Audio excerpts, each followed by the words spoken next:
This is the most important video. उसका reason ये है कि ये कॉन्सेप्ट फ्यूचर्स में तो काम आता ही है, ये कॉन्सेप्ट ऑप्शंस में बहुत ज्यादा काम आता है। दोस्तों, open interest I would say is the soul of derivatives. तो आज की वीडियो में हम यहां पर डिस्कस करने वाले हैं कि ओपन इंटरेस्ट एग्जैक्टली होती क्या चीज है। हाय दोस्तों, welcome to my channel Himanshu by Upsearch. दोस्तों, इस वीडियो सीरीज में जहां पर हम डेरिवेटिव मार्केट के बारे में, फ्यूचर्स एंड ऑप्शंस की मार्केट के बारे में डिस्कशन कर रहे हैं, आई वुड से आज का video is one of the most important videos. अभी तक हमने जितनी वीडियोस करी हैं एफएनओ के ऊपर, आज ये तीसरी वीडियो है and this is the most important video. उसका रीजन ये है कि ये कॉन्सेप्ट फ्यूचर्स में तो काम आता ही है, ये कॉन्सेप्ट ऑप्शंस में बहुत ज्यादा काम आता है। ये एक ऐसा टॉपिक है जिसके ऊपर आप फ्यूचर्स में भी अगर आप इस पर मास्टरी कर लें, आपको और कुछ नहीं चाहिए मार्केट में सीखने के लिए। टेक्निकल एनालिसिस आता हो तो बहुत अच्छी बात है, नहीं आता होगा तो भी आप बेसिक अंडरस्टैंडिंग के थ्रू भी मार्केट का फैब्रिक जज कर पाएंगे। ठीक उस तरीके से ऑप्शंस में तो ये टॉपिक इतना इंपॉर्टेंट है कि आप इंपॉर्टेंट सपोर्ट और रेजिस्टेंस निफ्टी के, बैंक निफ्टी के, आप इन सारी चीजों के मेजर लेवल्स आप सिर्फ इस थॉट प्रोसेस से, सिर्फ इस टूल से पता कर सकते हैं। तो क्या है ये टूल? इसका नाम है ओपन इंटरेस्ट। दोस्तों, open interest I would say is the soul of derivatives. It is the soul of futures and options, especially for the speculators. तो आज की वीडियो में हम यहां पर डिस्कस करने वाले हैं कि ओपन इंटरेस्ट एग्जैक्टली होती क्या चीज है, कैसे काम करती है, क्या स्ट्रेटेजी है, वो सारी बातें बाद में आएंगी। लेकिन आज की वीडियो में हम बहुत ही बेसिक लेवल से इसको स्टार्ट करने वाले हैं। इससे ज्यादा बेसिक वीडियो ओपन इंटरेस्ट पे आपको नहीं मिलेगी। जहां तक मैं सोच पा रहा हूं, मैं उसको बहुत ही बेसिक लेवल से आपको समझाने की कोशिश करूंगा। और उसके बाद भी अगर आपके मन में कोई क्वेश्चंस रह जाते हैं, I will be very very happy answering all the questions in the comment section. आप दिल खोल के अपने क्वेश्चंस पूछिएगा, लेकिन यहां पर सबसे पहले मैं बिल्कुल बेसिक लेवल से आपको समझाने की कोशिश करता हूं कि ओपन इंटरेस्ट होता क्या है। दोस्तों, पहली बात तो वर्ड बता रहा है ओपन इंटरेस्ट, मतलब कितने लोगों का इंटरेस्ट किसी एक पर्टिकुलर फ्यूचर्स कॉन्ट्रैक्ट में ओपन है। मैं यहां पर जो कॉन्सेप्ट डिस्कस करने वाला हूं ओपन इंटरेस्ट का, वो ऑप्शंस के लिए नहीं डिस्कस कर रहा, वो मैं फ्यूचर्स के लिए डिस्कस कर रहा हूं। ऑप्शंस के लिए भी इसी कॉन्सेप्ट से डिराइव होता है, लेकिन हम यहां पर सिर्फ फ्यूचर्स के बारे में बात कर रहे हैं। तो यहां पर आपको ऑप्शंस को अपने माइंड में लेकर नहीं आना है, सिर्फ फ्यूचर्स का ओपन इंटरेस्ट क्या है वो हम बात कर लेते हैं। तो open interest, as the name says open interest, मतलब कितने लोग इंटरेस्टेड है इस समय इस पर्टिकुलर कॉन्ट्रैक्ट में। तो देखिए, एक्सचेंज ने रिलायंस इंडस्ट्रीज के total for example 100 contract issue कर रखे हैं। अब ए आता है, A being a buyer and B being a seller, इन दोनों ने एक कॉन्ट्रैक्ट में एंटर किया। आपको याद होगा हमने पिछली वीडियो में डिस्कस किया था, अकेला इंसान, अकेला पार्टिसिपेंट कॉन्ट्रैक्ट में ट्रेड नहीं कर सकता, एक बायर और एक सेलर दोनों चाहिए कॉन्ट्रैक्ट में एंटर करने के लिए। सो ए प्लस बी, इन दोनों ने एक कॉन्ट्रैक्ट के अंदर एंटर किया, ये क्रिएट हो गया वन ओपन इंटरेस्ट। और इस समय मार्केट में कितने कॉन्ट्रैक्ट्स फ्लोट हो रहे हैं? टोटल एक ही हो रहा है, 99 एक्सचेंज की टेबल पे ऑलरेडी पड़े हुए हैं। So A being a buyer, B being a seller, इस समय एक ओपन इंटरेस्ट क्रिएट हो चुका है और मार्केट में टोटल एक कॉन्ट्रैक्ट फ्लोट हो रहा है। अब एक और पार्टिसिपेंट आता है सी, एक और आता है D. C being a buyer and D being a seller, इन दोनों ने भी एक कॉन्ट्रैक्ट एक्सचेंज कर लिया या कॉन्ट्रैक्ट स्टार्ट कर लिया। अब यहां पर मार्केट में एक और कॉन्ट्रैक्ट फ्लोट हो रहा है, तो एक ओपन इंटरेस्ट और बढ़ गया। अब मार्केट में कितने कॉन्ट्रैक्ट फ्लोट हो रहे हैं? 2, तो क्यूमुलेटिव ओपन इंटरेस्ट हो गया 2। अब ई ने एक कॉन्ट्रैक्ट बाय किया, एफ ने कॉन्ट्रैक्ट सेल किया, एक और ओपन इंटरेस्ट क्रिएट हो गया। अब मार्केट में कॉन्ट्रैक्ट फ्लोट हो रहे हैं 3। अब जी ने एक कॉन्ट्रैक्ट बाय किया, एच ने कॉन्ट्रैक्ट शॉर्ट सेल किया, एक और ओपन इंटरेस्ट क्रिएट हो गया। अब मार्केट में टोटल कॉन्ट्रैक्ट फ्लोट हो रहे हैं 4। तो हमें यहां से दो चीजें समझ में आ गई। पहला, what is open interest? It is the total number of open positions in the contract, जो इस समय 4 है।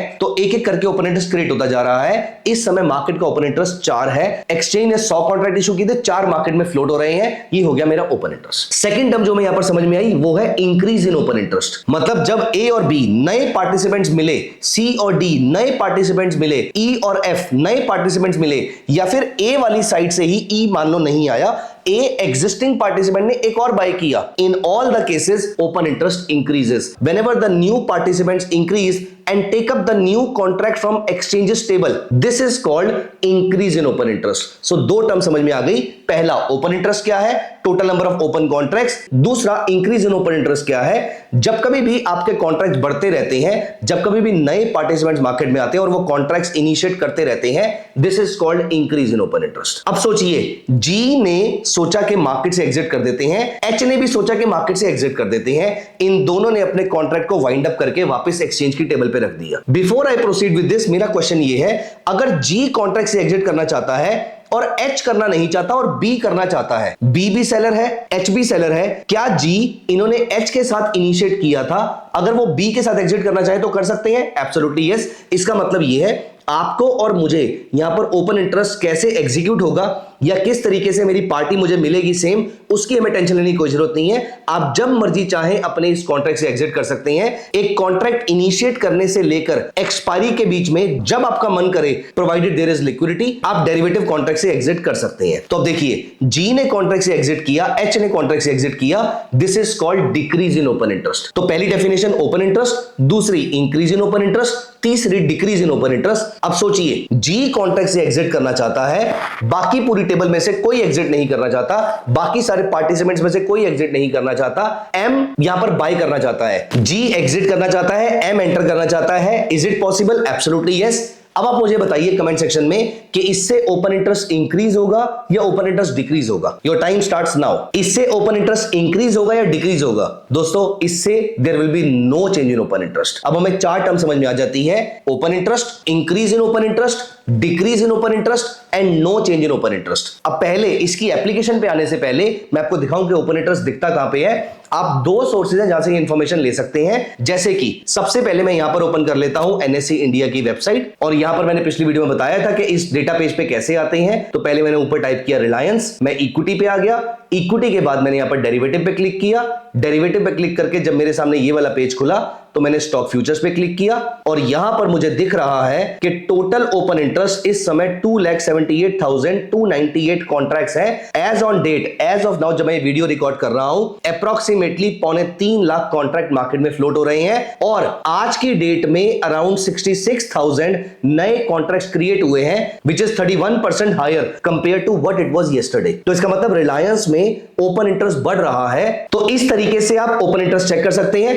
अपार्ट फ्रॉम दिस, हम अपने ब्रोकर टर्मिनल पे आ जाते हैं और यहां पर टाइप करते हैं रिलायंस फ्यूचर्स, और क्योंकि हम एनएससी के प्लेटफॉर्म पे मार्च फ्यूचर देख रहे थे, हम यहां पर भी मार्च फ्यूचर लगा लेते हैं। तो यहां पर भी आपको ओपन इंटरेस्ट दिख रहा है। यहां पर वो नंबर ऑफ शेयर्स की टर्म से बात कर रहा है, वहां पर वो नंबर ऑफ कॉन्ट्रैक्ट की टर्म से बात कर रहा था। आज की डेट में सेम 31% के आसपास ओपन इंटरेस्ट आपका बढ़ा है। Days until expiry is 29 days, और एक्सपायरी डेट जो आपकी है वो है 27 मार्च 2025 की। तो आप इस तरीके से ओपन इंटरेस्ट देख सकते हैं, और यहां से ओपन इंटरेस्ट कितना बढ़ा या कितना कम हुआ, ये हर थोड़ी देर में मार्केट के अंदर आप इस चीज को चेक कर सकते हैं। तो दोस्तों, इस वीडियो के एंड में मेरा आपसे क्वेश्चन ये है कि जैसे हमने देखा कि रिलायंस में ओपन इंटरेस्ट बढ़ रहा है, तो my question for you is, इसका मतलब क्या है कि प्राइसेस बढ़ेंगे, या इसका मतलब है कि प्राइसेस गिरेंगे, और या फिर ओपन इंटरेस्ट का प्राइस पे कोई इंप्लीकेशन नहीं है? आप मुझे कमेंट में बताइए। इस पूरी डेफिनेशन, इस पूरी डिस्कशन में जो हमने अभी तक डिस्कस किया है, उसके अकॉर्डिंग आप मुझे बताइए कि ओपन इंटरेस्ट का प्राइसेस के ऊपर क्या इंपैक्ट आपको समझ में आता है, क्योंकि ये टॉपिक हम अगली वीडियो में डिस्कस करने वाले हैं कि ओपन इंटरेस्ट बढ़ता है